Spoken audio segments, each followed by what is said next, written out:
Taking kind of parts strips, out. yeah, taking parts out. Oh, okay. Yeah, All right. because then it takes away some of the highs or some of the lows. Ah, okay. More than I'd like it to do anyway. It just sounds unnatural. Yeah, Okay, exactly. cool. I Yeah. hear that. Or it sounds soulless. Yeah, the Yeah, best way like to put it unnatural, is, yeah. it sounds soulless. But yeah, welcome to episode 50 of Why We're Not Recording This. And today I'm joined by Hazel. Hi. Hazel Mack, that is. Yeah. Hi, how are you? I'm good. How are you? I'm good. So I wasn't sure where to begin, but I guess we can do it backwards because you have a show this weekend. Yes. So I guess first things first. Do you want to just plug that quickly? Okay, Friday, be there. It's a listening party for my up and coming project. But it's going to be done differently. Okay. We're going to do it like how we do it back home. You know how like we record a song and then we just take it like straight to the people. Yeah. So like it's just now it's a bunch of songs and just taking them straight to the people. Yeah. So it'll be that kind of listening party. Yeah. But I wanted it to be like very like vulnerable, and I wanted to connect with, because I wouldn't say I'm new to Manchester, but then like I've only been here for 3 years. But I mean, you are the headline on this one because it's your listening party. Yeah. Okay, so when's the album actually coming out? Do you know what? I'm still adding songs to it, but everybody knows you can't like release an album in November, and then you can't release an album in December. I'm thinking January, because of like how busy like my schedule is. Okay. Yeah. But like, to be fair, it's because you can't release an album in December or November because in Southern Africa it's actually the peak of summer. It's summer, yeah, and even the title of the project, No Water, No Flowers, it's giving summer vibes. So do you know what? We'll see. We'll see, we'll see. Lord willing. Yeah. Okay. No, I hear that. So, like, question for you, because, like, I was bumping a lot of your music, and it had me curious. When did you start singing? When did I start singing? I think I must have been, like, 5, because I went to performing arts school and, like, from a very young age as well. So I think around, like, 5, 6, I used to jump on my mum's coffee table. And really? Yeah, there's a picture of me in a black skirt with a red bow, and like my hair, my braids were like up, and I was stood on my mum's coffee table. I don't think she liked that I destroyed her coffee table, but hey, I'm a superstar. Now you're here. No, okay. Now we're here, Now we're here. Like years later. What inspired it, or was it just like it was just in you to just like sing? If that makes sense. I think it was my dad. You know that my dad was one of those parents where he noticed that I liked singing and like I loved dancing and just being extra. Like my older sister was calm. I was there. I'm jumping on the table and doing the most. Yeah, like literally doing the most. So like from a very young age, he sent us to including my sister, like I don't even know if she liked it, but sent us to perform it at school. I went and did ballet, then learnt how to play the keyboard, the piano. Okay. He was so invested in our creativity, and this was a time where we lived in Namibia, and like I grew up during like apartheid in Namibia, so he wanted us to have all of these creative arts opportunities, but now in hindsight, as an adult, I'm realizing that the reason why he turned the basement into a dance studio was because we weren't allowed. You can't go other places and you're not going to be safe. Exactly, we weren't going to be safe. So like over a couple of weekends, he turned the basement in the house into a dance studio, and like he went and bought all of these mirrors, and it was massive, and we were always in there dancing. My sister, I've actually never shared that. Oh really? No, I've never shared that. But so I guess your dad inspired the self-expression. Definitely my dad. And then so when did the jumping around and performing in your basement sort of change into you now writing your own music? I think I think naturally, like growing up, I was more on the quiet side. Right. So I think arts like really helped me express Bring myself. the best out of you. Yeah. Right, okay. I think as an adult, I've become more outspoken because at a certain point when you don't speak much, you get frustrated and you have to start speaking. Yeah, that's true. So I think that's really heavily dependent on that. My personality was quite quiet and used creative arts because I paint. I used to produce music until I got tired. I don't have the like concentration capacity anymore to do that. I was in theatre, like anything creative. Oh, so like you would were find me in the depths of creativity. Yeah. Okay. So like, because like, okay, so if you're in the depths, I'm assuming then you write your own music. Okay. Do you like? What's your process, if I may ask? Oh. Do you get the beat first, or do you already have harmonies in your head and then you go to the studio and then? Do you know what? It depends. Like there's some. If I had, to be honest, if I had a massive budget, I would literally just get a producer I absolutely love and just sit in the studio and write from scratch. Love doing. Oh, so sorry. No, it's okay. It's okay. It's an alarm. My alarm. Oh. Bedtime for Shamisa, my son. Yeah. It's bedtime. Yeah, bedtime. Or prepare for his bedtime. Yeah. Let me just switch this off. I'm so sorry. No, don't be sorry. It's fine. I mean, do you know what? Speaking of alarms, I have alarms for everything. Yeah. I'm so forgetful. Oh, really? Like set alarm to call this person, set alarm to set up this meeting. Because if I don't do it, I'll forget. Wow, because I'm the opposite. Yeah? I rely on my own, like, even for bed or in the morning, I just rely on my own body clock. Oh my goodness, like you are very lucky. Like yeah, but it's not about me and alarms. But yeah, no. No, I just thought, okay. No, to be fair, that's quite disciplined because you are a busy person. I mean, just now you were on a radio show talking about your music. Are you excited for the new album? Do you know what? I actually am. Because I feel like for the first time I'm creating music that I'm incredibly happy with, because I think in the past where like I had management, everything was like very curated, like from the beats that I'm using. Right. This is what needs to be like put out. This is the sound. This is what we want you to do. Okay. So it was very heavily curated. Not that it's a bad thing. It's that, to be fair, I don't think I was the sort of artist at the time where, because everything happened very fast. Like for me, it was like boom, boom, boom, boom, boom. This is happening. So I needed that guidance, which I did have, and I was lucky enough to have great guidance from an amazing manager. My manager's name was Sway. Tatenda.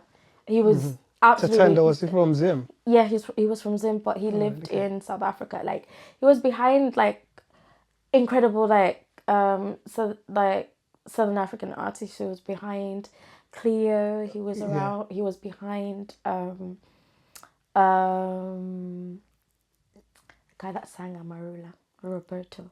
He was behind Roberto, and behind a lot of creatives in the Southern African region. And he actually just hit me up from nowhere, like on my Twitter, and he was like, "What do you want to do with your music?" And I was like, "Well, I want to be a superstar." He went, "Okay, cool. Send me your email." And like literally, that's how it went. That's how it went. But to be fair, like even before then, I was still pushing, still doing like my own stuff, like pushing my music, pushing music videos. Because like I work in music PR as well, so I was also doing like PR. Yeah, you in the music. I was in that space. Yeah. And when he approached me, I was literally like, "Oh, thank God!" You know, like someone to help me carry this, because but I have no idea what I'm doing. Yeah. Do you think having the manager in that realm anyway, do you think it stifled your creativity or some sort of creative control? Because I'm assuming in terms of curating, it's like, oh, actually, you know what, I wouldn't do this, I do it this way, or blah, blah, blah. Do you think it stifled it, or it actually amplified it? Do you know what? I actually think it amplified it, because like now, looking back, with the kind of support that I had from him, I think I had a very, like, not, I wouldn't say short term, but a very like childish Scatterbrain. It's a scatterbrain mentality doing this. Yeah, doing scatterbrain. I was just doing too much, and like, he would. Sway was so patient. I'm not even going to lie. He was so patient with me, and always gave me like room to be like, if I'm like, oh, do you know what? I just feel like I need to take a break. He'd be like, okay, fine, take a break. But then when you come back, this is what you're doing, and I liked that, and having he was almost like. Not almost, he was a big brother to me. Like, we would argue like siblings. But I had the utmost respect for him and so much love for him for taking a girl from Malawi. Malawi's tiny, you know? And thinking, yo, I'm going to take her and I'm going to market her to, like, it was a risk for him. And I was just out there just being a nonsensical person, but at the same time I also feel like in being that young and that carefree, it helped with the image as well. It helped that there was a lot that he took things that should have been like a negative or whatever, and like he turned them into positives, and he turned them into strengths. And if anything, now years later, I look back and I see like what he did. Almost like, oh, so that was a that's blessing, what actually. he was doing was such a blessing. Even a bigger blessing now, like, you know, now that he's not around, like, God rest his soul, God rest his soul. I look back and like I often say to myself, what would Sway do like in this this situation? Or if I get to some points where I feel stuck and I don't know what to do, I still have his number, so I text him. And so you text him subconsciously. It's like, you know, I'm having a conversation with him. Like, I hear that, because it's almost like to be fair, it's like when you're talking to someone and it's kind of like, you know how they will respond when you say certain things. And it's like, you know, I sent this, but I already knew what you're gonna say. So like I think it also really helps with like my processing and that's actually one of the reasons why I still do music, because he really believed in what I was doing. And I can just imagine, like, wherever he is, he was like, wrong move, what are you doing? What are you doing? What are you doing? No, don't do this, do that. So like having his spirit still with me has helped me navigate a lot in this industry, and having someone that like I also like looked up to. And someone who was rooting for you. Exactly, rooting for me all the time. I know that like his journey with me has not ended, and I would do him. And it wasn't in vain. It's almost like he left you with the teachables and it's like, how is he gone and he's still teaching me? It's crazy. Like, that's actually quite sweet to know that, like, somehow, some way, it's kind of like, even for yourself, not that it's taking away any sort of responsibility or anything. It's like subconsciously you're just planting those seeds that come back to you and also helps you navigate whatever you're doing. Yeah, definitely. That is pretty cool. And to be fair, I was going to say, how has it been then navigating without him, if that makes sense, navigating the industry? I know you're saying you text him and you talk in the spirit realm, let me call it the spirit realm. But how are you finding it in the physical, navigating and going to certain spaces and doing this? Because you still have to send the emails. Like, like, yes, you talk to him in spirit, but you still got to do the admin. You still got to, how are you navigating that? It's hard. It's so hard, like constantly playing like multiple roles in just one career. So like my artistry, that's just one career. But then there's so many hats I have to wear even within that. But then one of the things that I've decided for myself is even after he passed, like I've tried to work with other people, but it just hasn't felt like the same. The vision hasn't been aligned, and there've been situations where like they're like more focused on what they want to do as opposed to what works. Because the thing is, the way I see it is, if I'm your artist and I'm winning, you're winning too. So it's not... It's a two-way street. It's a two-way street. And it's been really difficult navigating the industry and trying to find someone to help, like someone to manage me. That has that kind of same... that's same frequency, essentially. Exactly, it's like talking from the same hymn. So then, as well as that, how are you able to then navigate that? Because I'm sure it's a bit different, especially since you're a woman. How are you able, because the music industry is somewhat tainted. I'm going to say tainted without even...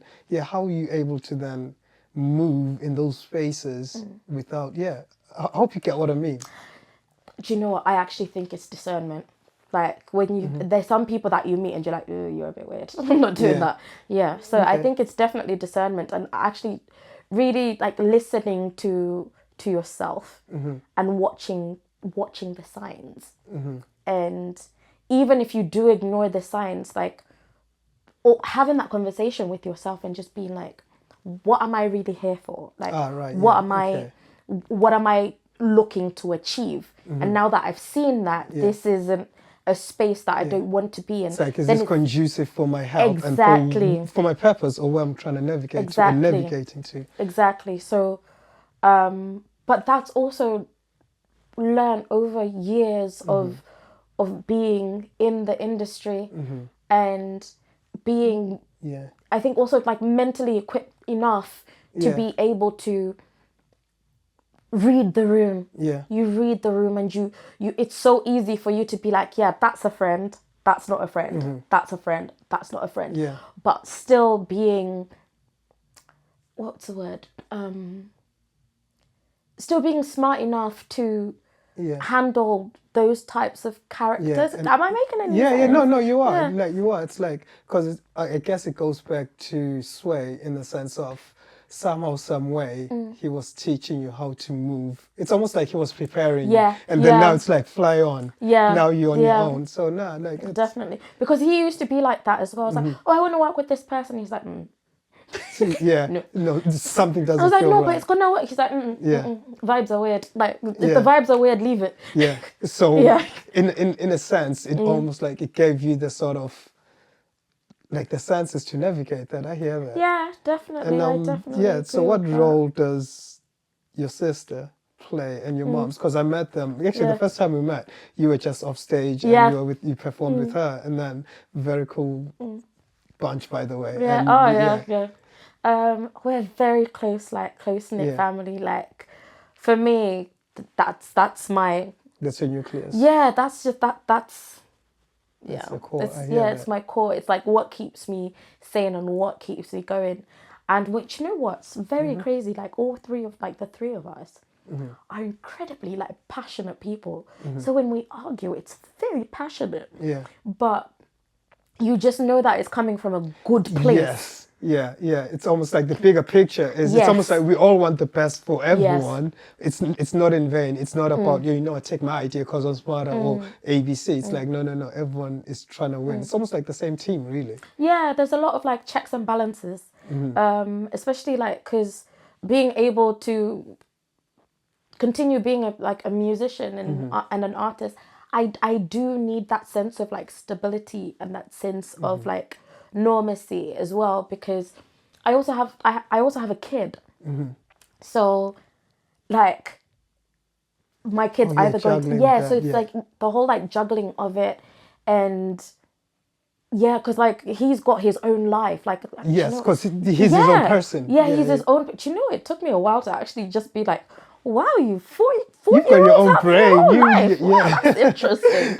So and like trying to also maintain that, and for him to also have like a happy environment and a happy like childhood, that's so important. It's so important to me, because also I don't know if I haven't shared this, but also I was married to his dad, so we got a divorce, so like it was also like balancing all of that, and he's always known us as a family to be like really like really close, tight. very tight. So in as much as like I've had a lot more time after.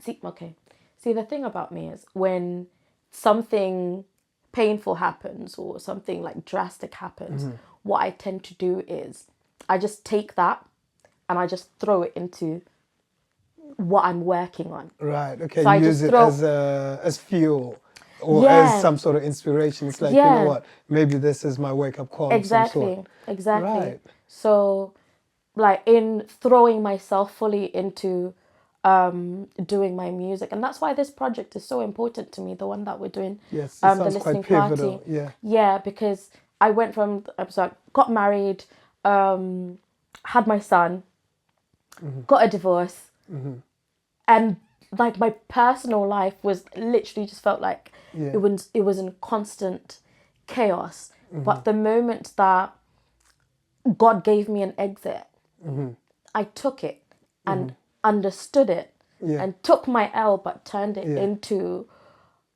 power. Yeah. And You owned it. It's yeah, like, I no, owned this it. I was is like, me. okay, yeah, this is part of my story. This is my journey. But that's what makes this project so beautiful and important. It's work that they're records that, in as much as they're not talking about how tough it was, Yeah.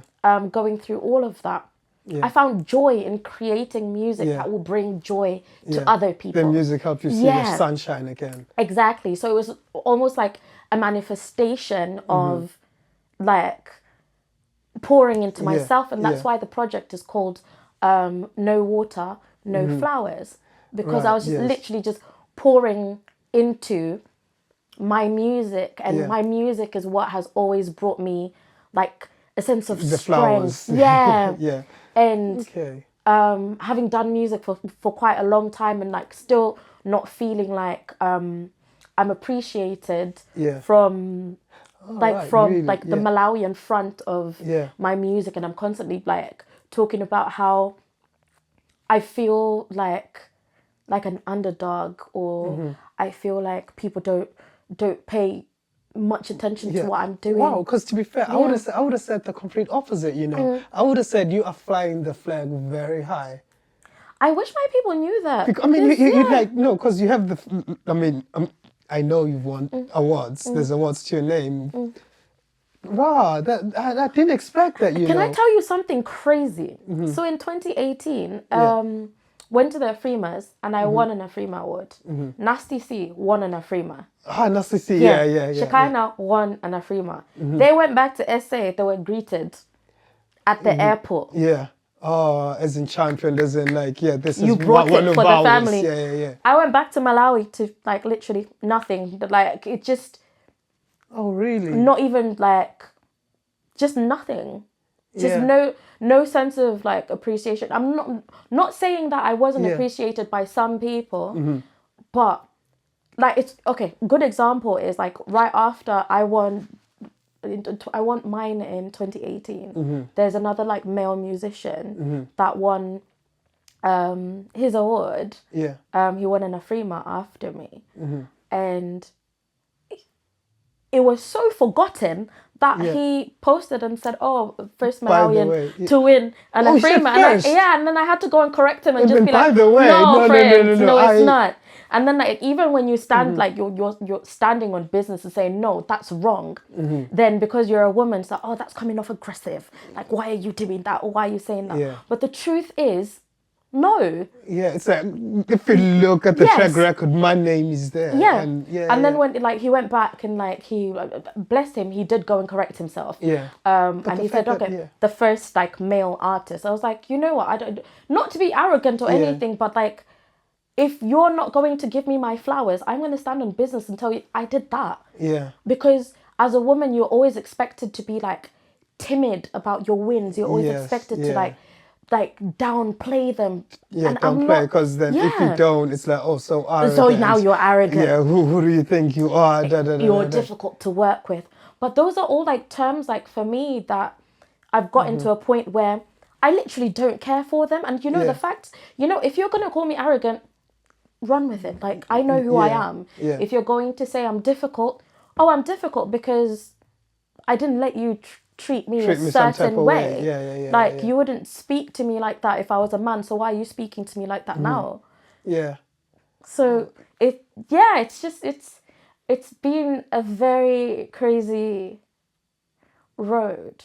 Yeah. But what I love the most about even like going back to the listening party, having like being able to do this listening party here in Manchester is because like for the first time, I know it sounds insane, I really feel like I am at home and I really feel like my sound is appreciated. Yeah. And it's to people that don't even understand my language. And it's not like you're trying to Yeah. conform or you're trying to play a Exactly. role. You're essentially just being a cloud and being Yeah. like, you know what, this is how I flow. Yeah. This is me. You can do you over Yeah. there. Cool. Yeah. No love lost. All right. Okay. I'm so tired this of is like pretending. I'm tired of belittling all yourself. of that and belittling. Yeah. Like that's it's actually one of the my prayer points, like to remind myself to stop belittling myself and really show up the way God created me and like really show up in the best version of myself and in the most authentic way. And if that means making people feel uncomfortable, that's a them problem. Yeah, that's a them that's problem, not a me you. problem. Like you didn't poke or you didn't do anything to Exactly. instigate that, if I may say that. Exactly. So yeah, very, very Yeah. excited. I really feel like this is going to mark like a It's a milestone. it really is a milestone, and it's really feeling like 2018 all over again when I went to Ghana and won the award. I was actually sat down and my sister was like, "Get up." Yeah. Wait, They called your did name. They just say, are you sure? And she's like, "Get up. Yeah. The cameras are on you." And like literally the cameras like showed me going, Like really? I had no idea what was happening. Yeah. But it sort of feels, the energy feels like that again here. And I think it's definitely a marker for a new start, a fresh start. A new age. A new age. Yeah. And the cycle then continues, until the next time. And until the next time. So like, I wanted to ask you in terms of this album, because I've been listening to a lot of your music and it sounds like you've got different producers. Is it the same on this project? On this project, I've got a Nigerian producer, but grew up in Malawi, so he's like Malawian Nigerian. Yeah. I have a producer, Psycho Beats from South Africa, and who else? Another an actual Malawian producer. His name's Stacks, that I worked with like from years ago. So majority of your production comes from the From land? back home, yeah. All right. Okay. Like all Is the that production. intentional? Yeah, it's very intentional because like, why not? Oh. Okay. you got me. So it's like, why not? Then it means like follow your spirit. So I can't argue that. So is that the same with the people you collaborate with in your music, or how do you curate who you're gonna collaborate with? Like, let me say a feature that you're gonna put on. Like for example, Subs. Shout out to Subs. Subs, we love you. Yeah. Like for example, then how do you curate who you're gonna have on the album, or do you write the song already knowing like, you know what? On this one, this is who I want, and then pitch it to them. Do you know what? It's vibes. Really? It's really vibes, because like the energy that I put into my music, if I'm going to work with you, I also have to like feel also drawn to you. Yeah. Because when I write my music, it's from a place where I want people to feel good about it. So like the energy that's put into it also has to be reciprocated by the person that I'm working with. Like even the producers that I work with, they know who I am like personally, and they're also great people. Yeah. And it's just energy. Like if you create something like music, that's gonna last forever. Yeah. So whatever energy you're putting in there, that's locked in. Like the way you make people feel is such a great gift. So if you're gonna do that, why not make sure that you're putting in the best of yourself? I hear that. So question for you then on that one. Is there ever a situation, or has there been a situation whereby, yes, you're following the vibes, however, you jump in the studio with this person, then next thing the vibes are like, oof, I was joking. As in like, it's actually, you know what, this is not the sound. And no, I will literally just be like, I really don't think that the energy, like, I can't work in this environment. Like, And I know it sounds really cold, but it's just Yeah. like, to be fair though, I've never been in a situation like that. Okay, all but right, I can okay, just yeah, yeah. imagine that if I was in a situation like that, I would start glitching. Like, I would start Error feeling weird. 404. Like, I cannot do this. Yeah. Yeah. Because Yeah, I don't even think it would even get to that point where like, because like, you know, there's a whole process, like you get this like studio, the time, like, and even like communicating with that person, Yeah, and you then get like the energy you of can some sort. you can really gauge it. And energy is so important. Like if off energies, like I automatically, like I just shut down and I get quiet and I just get observant. Like I just don't like spaces. Yeah, because it's gonna it's essentially what I was getting at is in the music industry, how do you resolve conflict? Because more often than not, you're in the same spaces with the people, if that makes sense. I think you can forecast. Okay. You can forecast bad energy. You can see it. But sometimes you make a choice and just be like, you know what? Why am I in this situation? Like, what am I gonna... And I know it sounds shady or whatever, but it's business. Like, you just know, okay, you know what? This was my intention to be here for a long time, but this energy is just not working for me. So naturally you just back out of it, because what tends to happen is if you find yourself in like an area that you already forecasted that is like awkward and it has like really bad energy, you then become like a slave to your own. Exactly. And then you start to pick up the habits from there, because do you know what, bad energy is more contagious than good energy. You reckon? Yeah. You know why? Because it will attach itself to you. Yes. Like, it can literally just be... And then you start repeating those very same things under the name of maybe this is how people are treated. Exactly. So you have to have you have to have the like this personal like capacity for yourself to be able to... Okay, I'll give you an example. Like, you can be in a room and you're talking about, oh no, I have, you know, I've won this award, I've done this, I've done that. And then someone will just turn around and just be like, yeah, but you didn't win them here.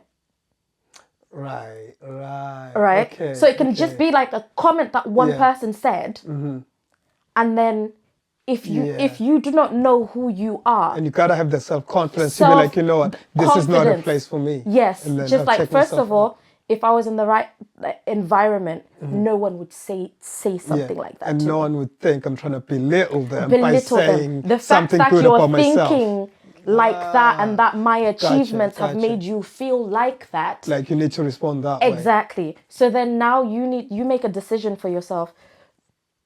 It's like, how do I respond to that? If I respond to it, then it's feeding to that negativity, and then that latches onto you. Then you start doubting yourself, and that's what I mean by like negative energy. Oh, because then you're liable to become like the person. Because then, it's like if you let it, like, if you let a window, if you let that window open, it's like a cancer. It will set itself in you, and then it will just multiply. And then every time someone leaves a comment on your page, oh, you can't sing anyway, then that goes in again. Then it just starts to manifest, and it grows. And then it also then comes out in wrong places, especially with people then you may actually love and things like that. And then by that happening, and the reason why I'm saying that bad energy is so contagious is because you can have literally 10 great comments, but that one, just because one random person... now you decide to respond to them. You could have responded to the other 10 that were saying, oh, beautiful things or nice things about you. But that one negative one is the one... And I say this because I say this from a space of experience. Because the moment I decided that, you know what, I am only as awesome as I truly believe that I am. So anytime anyone says something like awful to me, think I'm stupid. Like, cool. It is what it is. That's true. That's your opinion. Like, good luck with that. Bye. Because I guess I guess in the whole essence of human existence, it's like you can only control how you react to the stimuli that you receive from the outside world. other than that, people are going to people. Humans are interesting species, and you can only dictate how you respond to it. Yeah. And how you respond to it generally reflects on you, because you're going to have to sleep with those thoughts at night. It's like, was that the real me or was it not? All right, okay. That's quite interesting. Yeah. She's just my take on it. Yeah. Yeah. And okay. So, because the other day we're in the studio, and your sister, she was doing her thing, and then she ended up on the mic. I was like, oh wow, she's got a dope voice. It runs in the family. Yeah. How is that? Is it a, let me say, not a negative per se, but like, does it add fuel to you, or do you think it influences you in a certain way? I feel like we have like a yin yang effect on each other. Yeah. Like she's my half and I'm her half, and like when we create music, it sounds so beautiful together. Yeah, no, that's what I was gonna say. Because as soon as she jumped on, it was like, yo, it sounds like it was just it was just there. Yeah, like, I know she was sitting on the side and just harmonizing and everything else, and then and I went, just go, yeah, please. just go, yeah, exactly. Yeah. So I was like, oh, okay, let's see, and then she was just. I absolutely love working with my sister, and I think like the older we've gotten, the more I've loved working with her as well, because she's also gotten quite bold about her opinions, and she will literally just be like, yeah, I'm not doing that. And I'm like, why are you not doing it? Because it doesn't make sense. Yeah. Or like, I've been booked for a show and she's like, why are you going to that environment? It's not for you. Just don't do it. So she's always like, every time she says something, it's something I've already thought of. But then when she mentions it, I'm like, that's a confirmation. Okay, all right, cool. It's a confirmation. Okay, I'm not going to do it. Already had the signs, already had second thought. But as soon as you mentioned it, it was like... I always feel like God and the universe definitely speaks through her, because she's very vocal. And absolutely love that. Yeah. Like having someone that's your voice, but and you know that they're on your side regardless. Always. But it's not even about the side, but they're gonna speak their mind because they want what's best for you. Yeah. Okay. No, that's sick. So question back to the industry. Are you signed? No. So you've been doing all this independent, because been doing it all independent. Yeah. Is there a particular reason? Just not the right fit. Yeah. Not finding the right fit. Is it something you want then, or is it something that you don't even look at? It's definitely something that I want, because I want to be able to just like focus on the creativity, because having to like do your own press releases, like make sure that you're contacting the right people. Even for this listening party, like have I sent photos? Have I contacted the venue? Have I spoken to Savage today? I also need to contact people about, have you gotten your tickets? And in as much as it's like for people that support my music, it's very personal. It actually weighs quite a lot as well. So it would be great to have management, but like the sort of management that's not clinical, if that makes any sense. Like, because I've had a great manager, I know what a great manager looks like. And I've also had not so great managers, so I know what that looks like, and I know what to look out for, and also like the direction that I want to go in. We have to have the same vision, like, because I just love that from here on, it just needs to get bigger and better, and better. And someone who feels like they understand you and you're operating from the same frequency, because like, you know the direction that I'm trying to go, and you know that this space is for me, this one, you know that I'm not interested in going in there. All right, okay, no, that's sick. So what are you listening to? Ooh, what am I listening to? Yeah, outside of your own music. I mean, you can say you listen to your own voice. To be fair though, but for the past like 2 weeks, I've literally just been listening to myself, trying to get this project together. Yeah. Do you know what? I'm an actual sucker for Tyler, honestly. Tyler, is it? I absolutely love her music. Fellow South African. Yeah, she's. Do you know what I really appreciate about her? Go on. She's unapologetically South African, regardless of what's being said. I love it. I absolutely love it, because do you know what? this is one thing that I feel like a lot of people don't know. People think West Africans are proud people. Yeah. I genuinely feel Southern Africans are proud. But I feel like Proud. I feel like we're quietly proud, you know. I feel like humbly proud. Not that we're gonna rub it in your face, but we can stand on business. But that's what I mean. Like you can go to a space, right? And there's certain words that we say, and another Southern African person in the room will hear that. Yeah, that's one of ours. I Who said that? Hey, who said that? Yeah. And we just find ourselves, and I genuinely believe that, like for myself, it's been crazy, especially with like piano blowing up and all of this like three stuff. It's been so crazy because we've been quietly in the background. Like there's been a lot of copy and pasting, and we're just like, you know, a whole lot, yeah. Yeah, and now it's just, so finally, guys. Yeah, now you're acknowledging. We've been doing like this.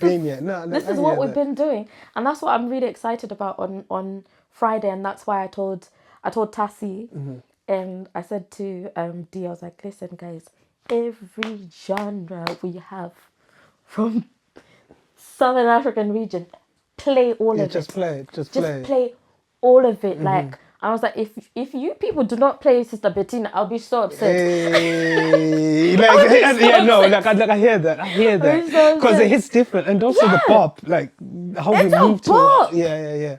No. And that's also a really great example of from the studio straight to performing. Do you see what I mean? Yeah. And such a great example, and it's so, you know, it's nice that now people are like, so you lot, we've been on this. Like it was like a gated community, right? Pack the bag now.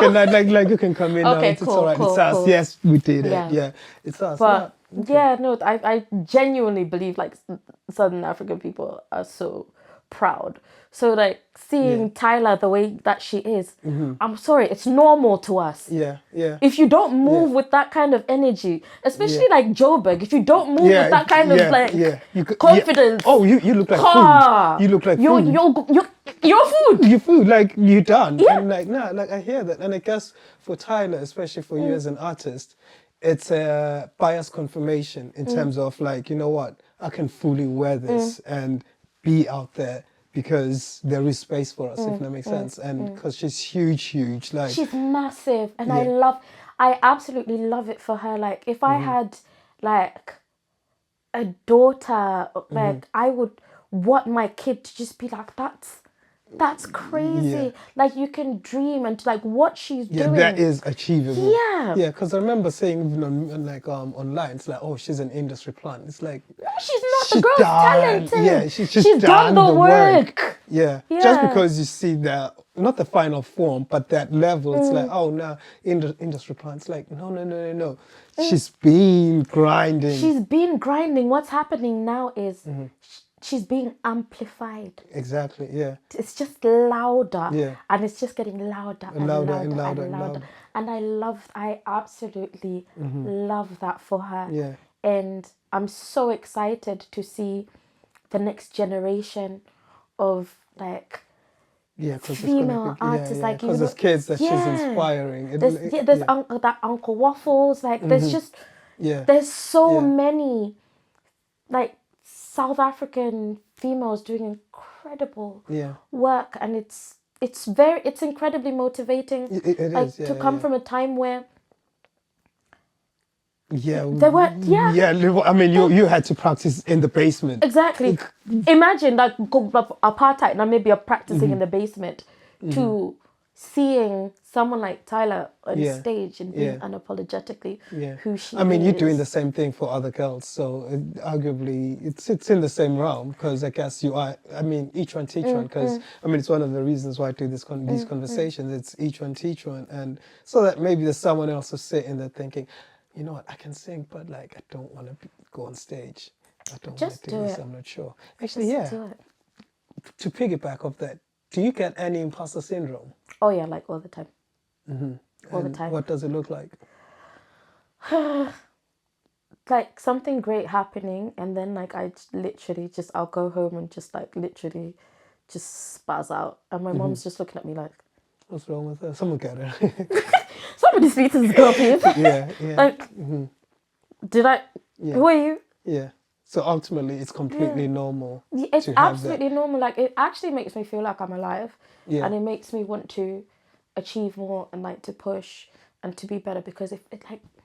And like people think imposter syndrome should be like treated as in like something that's negative. I take it and I treat it as something positive, because it just means now I need to work to the point where in my mind where I no longer feel you feel that. Like let I'm me an feel them imposter. shoes. Exactly. Yeah. And that's just the way and like I hear that I see it. Because funny enough, I had it just maybe for about 35 seconds. Because yes, if you're watching this, I've already been on radio. I was on radio. It wasn't planned. Yeah. So like that's what I mean. So a part of that was like, oh snap, can I really do this? But actually, I'm like 50 episodes deep on my podcast. Exactly. Like I do this on a regular, but then at the same time, I guess it's down to, sorry, now I'm having a whole conversation in my head. Conversation. Because I guess it comes down to the fact that maybe it's because I wasn't necessarily mentally prepared and not having the control of things. Because when you have control, you feel like, all right, okay, it's my space. This is what I do. So no, like, so I just had a glimpse of it just what, 10 minutes before starting this? Yeah. Well, it makes you feel like it shows you that you're alive. Like when you're nervous, it's a sign that you're alive and you're breathing. Yeah. And you're about to do something. I know. Yeah, because like when I got called to the mic, the butterflies just said like, whoa, oh snap.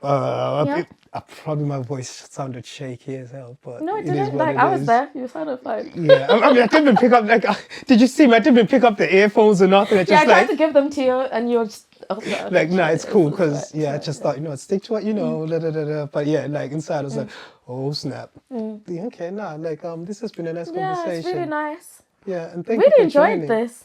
Oh, did you? I'm glad. I think we should have another one after the listening party. Yeah, we will. Yeah. So how did you feel about that? Excuse me, is that how you see me? Literally how you speak. So how did you feel about that? Oh, right. Oh, wait.